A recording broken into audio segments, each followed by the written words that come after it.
Welcome to BigMinds TV, where we discuss relevant issues of psychology in everyday living to promote social change. My name is Dr. Richmond Akwakoman, and I am a psychologist. We are discussing today psychology and its importance. So let's get started. Have you wondered why people in the same family behave differently? Have you also been affected by the behavior of co-workers at the workplace? Have you felt appalled by the way people are unconcerned about sanitation in your community? As a student, do you know why it is sometimes challenging to retain information you have just learned? Or have you wondered why stress, anxiety, depression, and other mental health issues are on the ascendancy? If you answered yes to any of these questions, this is the platform for you, where we talk about psychology for everyday living, because all the issues raised are related to psychology, and it suggests that psychology permeates every aspect of our life. So let's start with 5 importance of psychology. 1. Psychology improves decision making. Knowledge in psychology helps you understand the connection between the mind and the body. So we understand things in terms of attitude, beliefs, and thoughts, and how they influence actions. Knowledge in psychology will help you to take decisions that will help avoid stressful situations, help to manage limited resources and even time.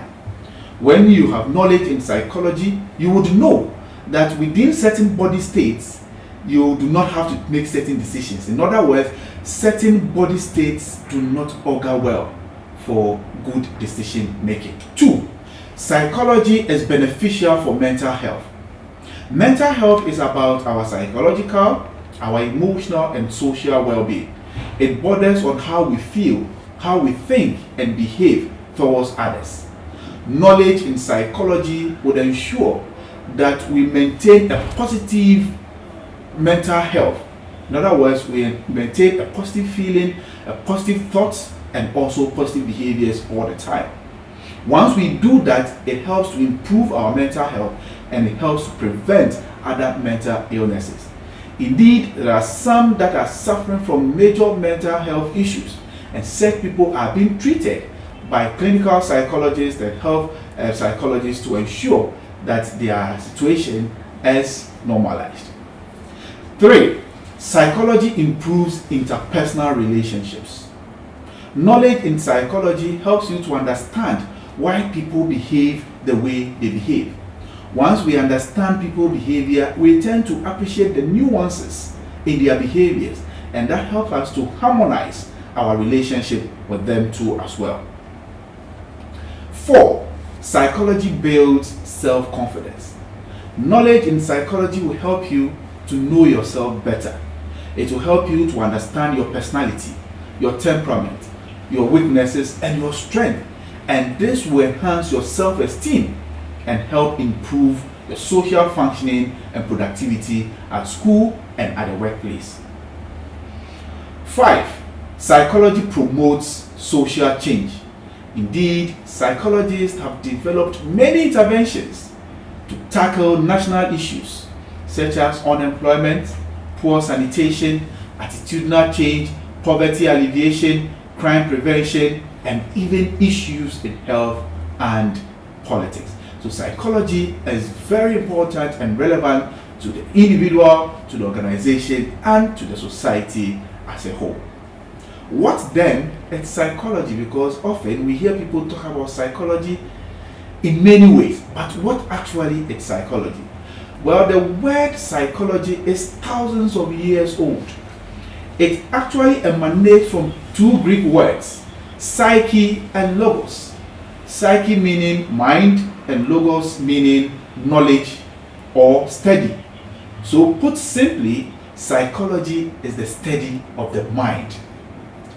But its modern definition is that psychology is the scientific study of behavior. To what does behavior refer in the definition of psychology? Behavior is the way an individual or an organism respond to events in the environment. In other words, it is what people or organisms do For example, responding to pain or talking to somebody. These are behaviors. Behavior can be grouped into overt behaviors or covert behaviors.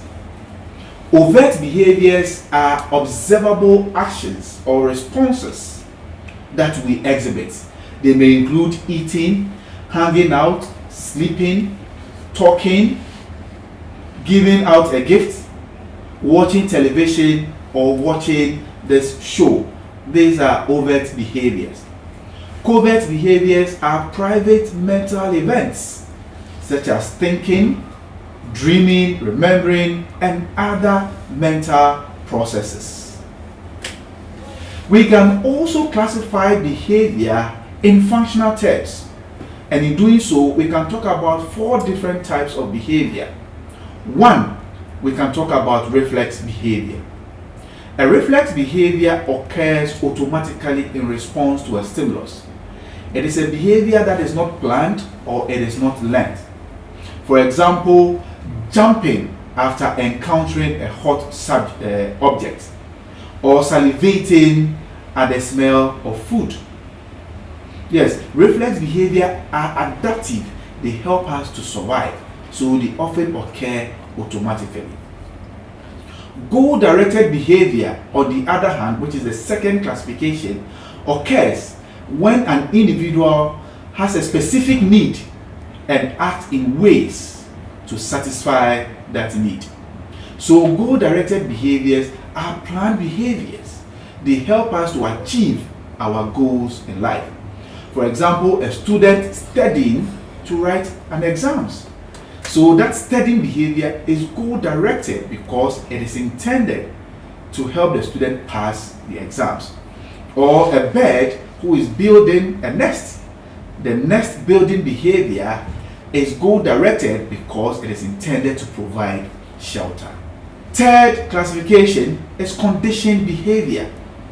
Conditioned behaviors occur after persistent experience, training, or practice over a period to respond to specific stimuli in the environment. So conditioned behaviors are behaviors we have learned through experience or through practice. Let me give you an example. You see a child who is always crying upon seeing a nurse. That is a conditioned behavior. Why? Because it might be that the child used to frequent the hospital, and anytime that child goes to the hospital, the child is given an injection. And because the injection is painful, the child has associated the pain of the injection with the nurse that administers the injection. So anytime the child sees the nurse, the child is crying because the child is thinking about the pain of an injection. And that is a conditioned behavior. Then 4, we talk about frustration behavior. Frustration behavior occurs when an individual exhibits a certain behavior to achieve a goal, but that goal is not achieved as expected. So normally, frustration behavior are more aggressive because they are exhibited in response to our failure to achieve a certain goal within the expected time. For example, a child who is hungry may be crying for food for many, crying all the time for food. But if the mother is not responding, that child will later throw the food away when the food is given to him or her. Today, psychology is both a science and a profession. As a science, psychologists do research to discover new knowledge. As a profession, there are psychologists who apply psychological knowledge, theories, and information to solve problems in fields such as mental health, business, education, sports, law, medicine, and engineering regarding the design of machines. There are other psychologists too as well in the universities who are sharing their knowledge with students.